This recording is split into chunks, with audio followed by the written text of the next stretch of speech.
हम लोकतंत्र की अम्मा हैं। लोकतंत्र हमारे डीएनए में है। हम लोकतंत्र को जीते हैं, खाते हैं, पीते हैं, ओढ़ते हैं। ये सारी बातें कहने सुनने में बड़ी अच्छी लगती हैं, मगर जमीनी हकीकत क्या है, आज इस वीडियो में एक बार फिर से आपके सामने रखने जा रहा हूं। फोटो में यूपी के मुख्यमंत्री के गले को छूने से लेकर टमाटर पर बाउंसर लगाने तथा नेहा सिंह राठौर पर हुए एफआईआर से लेकर ब्रजभूषण सिंह द्वारा महिला पत्रकार के माइक तोड़ने तक की बात करेंगे कि लोकतंत्र की अम्मा का क्या हालचाल है। आपने भिखारियों को अक्सर एक बात कहते हुए सुना होगा कि तुम हमें 10 रुपया दे दो, भगवान तुम्हें 100 रुपया देगा। जवाब में लोग कहते हैं कि यदि ऐसी स्कीम चल ही रही है तो भैया तुम ही 10 रुपया हमें दे दो, 100 रुपया भगवान से तुम ले लेना। मगर सवाल यह है कि कथित चमत्कारी बाबाओं के मामले में आम जनमानस की यह बुद्धि कहां चली जाती है। चमत्कार के नाम पर धर्म का धंधा करने वालों के सामने सारी मति भ्रष्ट कैसे हो जाती है। मति भ्रष्ट की ऐसी ही एक कहानी इनके बारे में फिर से सामने आई है, उस पर भी बात करेंगे। एकदम टकटकी लगाकर देखिएगा। और हाँ, इनके भक्तों को पहले ही मैं बता दूं कि फोन करके गाली और धमकी देने में अपना समय बर्बाद न करें, कोई असर होने वाला नहीं है। उधर क्योटो शहर में 50,000 लोगों के सामने जीवन यापन का संकट आने वाला है, या फिर यूं कह लीजिए कि विकसवा लेकर आ रहा है। क्योटो का मतलब तो आप समझ ही गए होंगे। साथ ही एक बार फिर से यह सवाल उठने लगा है कि भारतीय जनता पार्टी की सरकार काशी की पहचान मिटाने का काम कर रही है, उस पर भी बात करेंगे। मगर बातचीत शुरू करने से पहले आप सभी से अनुरोध है कि यदि आप पहली बार देख रहे हैं तो फेसबुक पर हमारे पेज को फॉलो और लाइक कर लीजिए, यूट्यूब पर सब्सक्राइब करके घंटा बजा दीजिएगा। जैसा कि आप सब जानते हैं, हम किसी राजनीतिक दल या धन्ना सेठ के दम पर नहीं चलते। हमारा काम पसंद आए तो इस क्यूआर कोड या फिर मोबाइल नंबर का प्रयोग करते हुए हमें आर्थिक रूप से मजबूत करने का प्रयास जरूर करें, क्योंकि हमें आपके साथ की जरूरत है। सबसे पहले लोकतंत्र की अम्मा का हालचाल ले लेते हैं। भोजपुरी की ये शब्दावली हो सकता है आपको कम ठीक लगे, अंग्रेजी में मदर ऑफ डेमोक्रेसी बढ़िया लग सकती है, मगर लोकतंत्र की जो जमीनी हकीकत है वो दुनिया की किसी भी भाषा में अच्छी नहीं लगेगी। हाल फिलहाल की ताबड़तोड़ 3-4 घटनाओं का जिक्र करने जा रहा हूं, कान में कड़वा तेल डालकर सुनते जाइए। पिछले दिनों वाराणसी से एक तस्वीर आई थी जहां पर सब्जी विक्रेता ने टमाटर की सुरक्षा में बाउंसर लगा दिए थे। सोशल मीडिया पर बाउंसर के साथ टमाटर की दुकान वाली ये फोटो खूब वायरल हुई, मगर मजबूत लोकतंत्र की वजह से पिता और पुत्र दोनों को जेल जाना पड़ा। खबर थी कि 2 दिन बाद बुधवार को इन्हें जमानत मिली, मगर सोचने वाली बात यह है कि अपनी दुकान के सामने बाउंसर लगाकर रख देना कब से अपराध हो गया।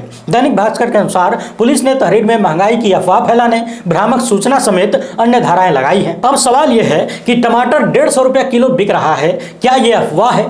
क्या यह कोई भ्रामक सूचना है? अब तो महिलाएं कान खोलकर सुन लें कि सब्जी में टमाटर का छौंका लगाने से पहले गलती से भी जबान से यह ना निकल जाए कि टमाटरवा बहुत महंगा है, थोड़ा कम डालना है, वरना जेल की हवा खानी पड़ सकती है। वैसे यूपी पुलिस को चाहिए कि बड़ी बड़ी बर्गर कंपनियां जिन्होंने हाल फिलहाल में टमाटर का प्रयोग बंद किया है, हालांकि उन्होंने हवाला दिया है कि अच्छी क्वालिटी का टमाटर नहीं मिल रहा है, महंगाई की बात नहीं की है, मगर फिर भी लोगों के बीच ये भ्रम पैदा हो रहा है कि टमाटर महंगा होने की वजह से बर्गर में टमाटर नहीं डाला जा रहा है, तो फिर उन कंपनियों पर भी मुकदमा दर्ज कर लेना चाहिए लगे हाथ। राम राज्य की जनता ये बात अपने दिमाग में बैठा ले कि जेल जाने से बचना है तो महंगाई का म भी मुंह से नहीं निकलना चाहिए। पता नहीं कब आपकी जबान से कोई अफवाह फैल जाए और जेल जाना पड़ जाए। आगे से जब भी दुकान पर जाइए तो दुकानदार से बोलिए कि वो सस्ता वाला टमाटर दो भैया, 1 पाव देना।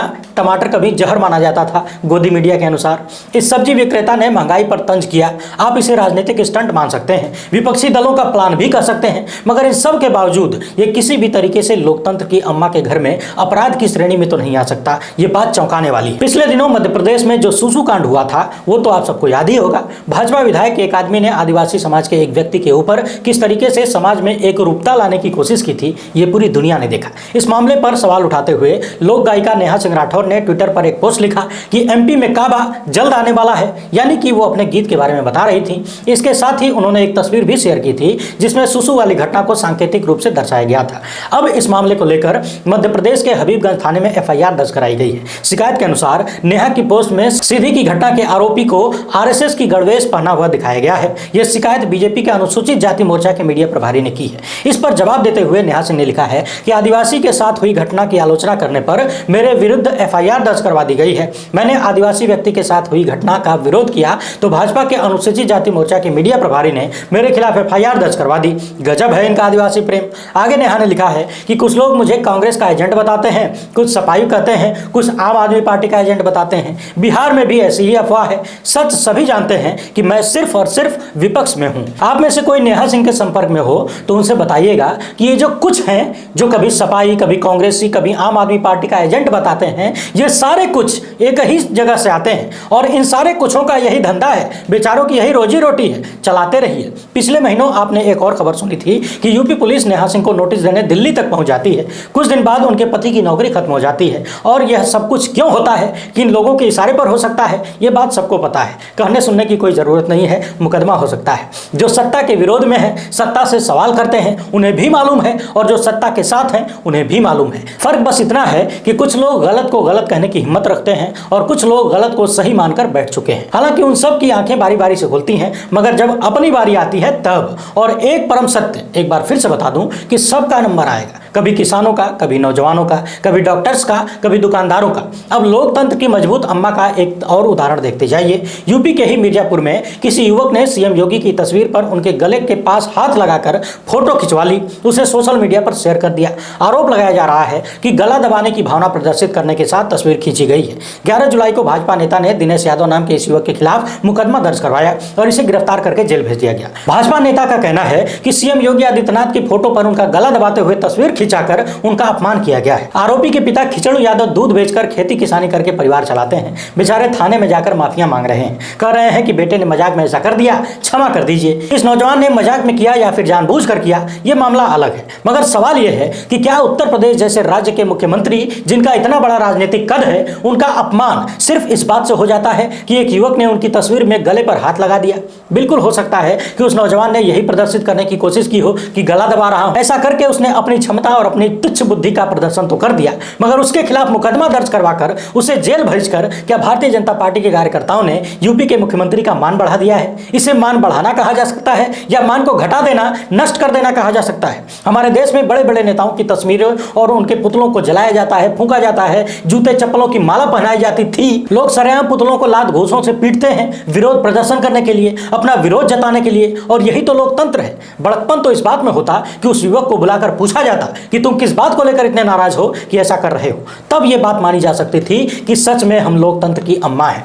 मगर अब लोकतंत्र और लोकतंत्र की अम्मा दोनों की तस्वीर बदल चुकी है। उस तस्वीर में युवक पर सांकेतिक रूप से जो करने का आरोप लगा है, असल में भारतीय लोकतंत्र के साथ प्रतिदिन प्रतिपल वही हो रहा है। पिछले दिनों आपने बीजेपी के सबसे मजबूत सांसद ब्रजभूषण सिंह का कारनामा भी देखा। मजबूत इसलिए कह रहा हूं क्योंकि जिसके साथ पूरी मोदी सरकार खड़ी हो, प्रधानमंत्री से लेकर गृह मंत्री तक खड़े हो, उसे कमजोर तो कहा भी नहीं जा सकता। कमजोर कहने का रिस्क कौन लेगा भाई? हाल ही में एक वीडियो वायरल हुआ जिसमें देखा जा सकता था कि एक महिला पत्रकार ने जब उनसे सवाल किया कि क्या आप इस्तीफा देंगे, इस सवाल पर ब्रजभूषण सिंह भड़क गए और इतने भड़क गए कि गाड़ी के दरवाजे में महिला पत्रकार का हाथ दबा दिया और माइक भी छूटकर जमीन पर गिर गया।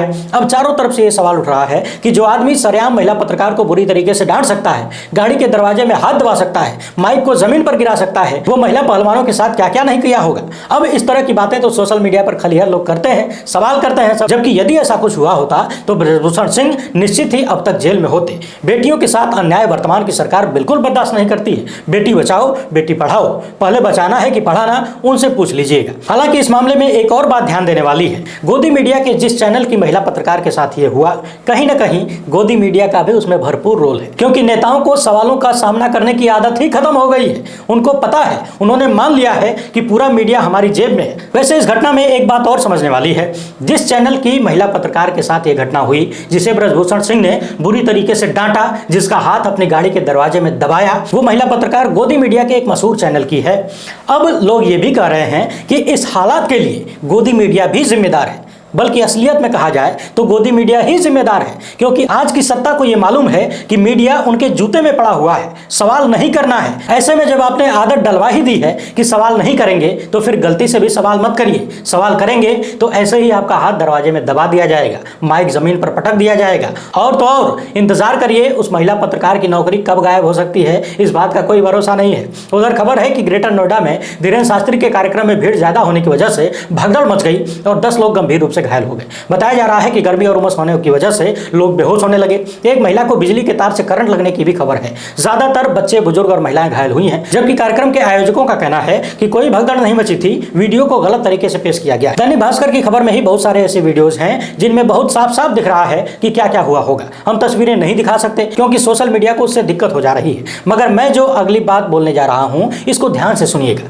इसी कार्यक्रम में धीरेन्द्र शास्त्री ने कहा कि भारत में जितने भी हली उल्लाह करने वाले हैं वो सुन लें, हम तुम्हारी फूंकने फेंकने वाले चमत्कार बंद हो जाएंगे, हम तुम्हारी ठठरी बांधने वाले हैं। अगर तुम में दम है तो कभी आ जाना, हम तुम्हारे बारे में इतना बताएंगे कि तुम अपनी लुगाई को भी मुंह नहीं दिखा पाओगे। जो लोग फूंक मारकर पाखंड करते हैं वो ये सब बंद कर दें। सनातन से बड़ी कोई शक्ति नहीं है। जो लोग इसे अंधविश्वास मानते हैं और कहते हैं कि भगवान नहीं है, उन लोगों को मेरा खुला चैलेंज है, वो कभी भी आकर बात कर लें, उनकी पूरी पोल पट्टी खोल दूंगा। मैंने पहले भी कहा था कि अपने कथित चमत्कार और ढोंग को बड़ी चालाकी से ऐसे लोग धर्म और भगवान की आड़ में छुपा लेते हैं। हलीउल्लाह बोलकर किस धर्म को टारगेट किया जा रहा है ये आप समझ गए होंगे, मगर सवाल यह है कि यदि वो लोग फूंक कर फेंक कर ढोंग कर रहे हैं तो आप माइक में जो हुर्र फुर्र चुर्र करके बड़ी बड़ी बीमारियों को ठीक करने का दावा करते हैं वो क्या है। और उससे भी बड़ी बात यह है कि आपका चमत्कार या आपकी शक्तियां जो भी है वो सिर्फ लोगों के अवैध संबंध बताने तक ही क्यों सीमित है। तुम्हारी पोल पट्टी खोल दूंगा, पत्नी को मुंह नहीं दिखा पाओगे,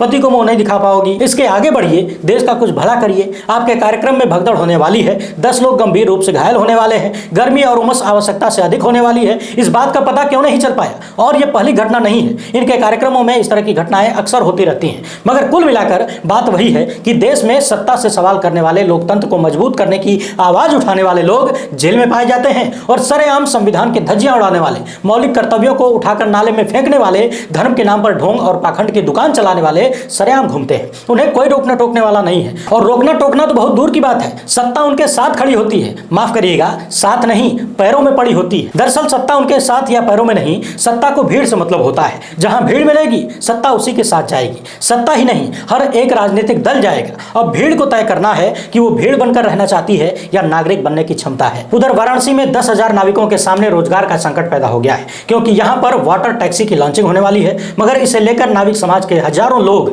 बेहद नाराज हैं। उनका कहना है कि इससे हमारा धंधा चौपट हो जाएगा, लोगों को नई व्यवस्था में अच्छी चीजें मिलेंगी तो हमारी नाव पर कोई बैठेगा नहीं। दैनिक भास्कर की रिपोर्ट के अनुसार काशी में नाविकों के भरोसे 50,000 लोगों का जीवन चलता है। मांझी समाज के अध्यक्ष प्रमोद मांझी का कहना है कि नाविकों के पास दो ही तरीके से पैसा कमाने का जरिया है, एक है नाव चलाना और दूसरा है मछली पकड़कर। यदि सरकार गंगा में नए नए चीजें लॉन्च करेगी तो हम बेरोजगार हो जाएंगे। इनका कहना है कि गंगा में नाव चलाना मल्लाहों और मांझियों का पारंपरिक व्यवसाय है, इस पर और किसी का हक नहीं है। आपको कुछ नया चलाना है तो हम लोगों को बताइए, हम शुरू कर देंगे, हम चलाएंगे। हम लोग यहीं पैदा हुए, यहीं पले बड़े, हमारी सैकड़ों पीढ़ियां यहीं गुजर गई हैं। नाव चलाना हमारी परंपरा है। इसके साथ ही उन्होंने ये भी कहा कि गुजरात के व्यवसायियों को बनारस में वाटर टैक्सी चलाने के लिए भेजा गया है, जबकि प्रशासन का कहना है कि यह टैक्सी उन्हें दान में मिली है। जब कोई चीज दान में ही मिली है तो हमें दे दीजिए, हम चला देंगे। गुजरात वाली बात को ध्यान में रखिएगा, आगे बात करेंगे। वहीं अन्य नाविक इस प्लान में भी हैं कि वो लोग अपना नया क्रूज तैयार करेंगे, जिसका किराया सरकार द्वारा लॉन्च किए गए बड़े बड़े क्रूज से 4-5 गुना कम होगा। इनका कहना है कि जहां पर वो लोग 1500 रुपया लेते हैं, हम मात्र 400 रुपया लेंगे, चाय बिस्किट सब खिलाएंगे और गंगा दर्शन भी कराएंगे। बनारस आने वाले लोग नाव पसंद करते हैं, ना कि क्रूज और वाटर टैक्सी। बनारस की पहचान को खत्म किया जा रहा है। यह सवाल बड़ा गंभीर है कि बनारस की पहचान को खत्म किया जा रहा है। पिछले साल जब बनारस में काशी विश्वनाथ मंदिर के पुजारियों से हमने बात की थी, तब उनका भी यही कहना था। सैकड़ों वर्षों के पुराने मंदिरों को तोड़कर मूर्तियों को बोरे में बांधकर नालों में फेंका गया। पुराने मंदिर और पुरानी शिल्पकला जो यहाँ की पहचान थी, उसे धूल में मिट्टी में मिला दिया गया। बनारस की पहचान मिटाई जा रही है, मगर क्या कहा जाए, यही तो भी कस्बा है। नाविकों का आरोप है कि गुजरात के लोगों को यहाँ पर धंधा करने के लिए बुलाया जा रहा है। अगर दान में ही टैक्सी मिली है तो हमें दे दीजिए, हम चलाएंगे। मगर सवाल वही है, गुजरात का धंधा कैसे चलेगा? यदि इन नाविकों का आरोप सही है कि बनारस में गंगा में टैक्सी चलाने के लिए गुजरात के लोगों को बुलाया गया है, वहां के बिजनेसमैन आ रहे हैं, तो फिर आगे कुछ कहने बताने की जरूरत नहीं है। गुजरात चुनाव से ठीक पहले महाराष्ट्र के 2 बड़े प्रोजेक्ट्स को उठाकर गुजरात में ट्रांसफर कर दिया गया। इसके साथ ही लगातार यह सवाल भी उठता रहा है कि आखिर हर जगह किसी भी राज्य में ज्यादातर मामलों में गुजरात के लोगों को क्यों शामिल किया जा रहा है, जहां भी मामला कमाई का होता है। आखिर ऐसे आरोप बार बार क्यों लग रहे हैं? फिलहाल इस वीडियो में इतना ही। हमसे जुड़ने के लिए बहुत बहुत धन्यवाद।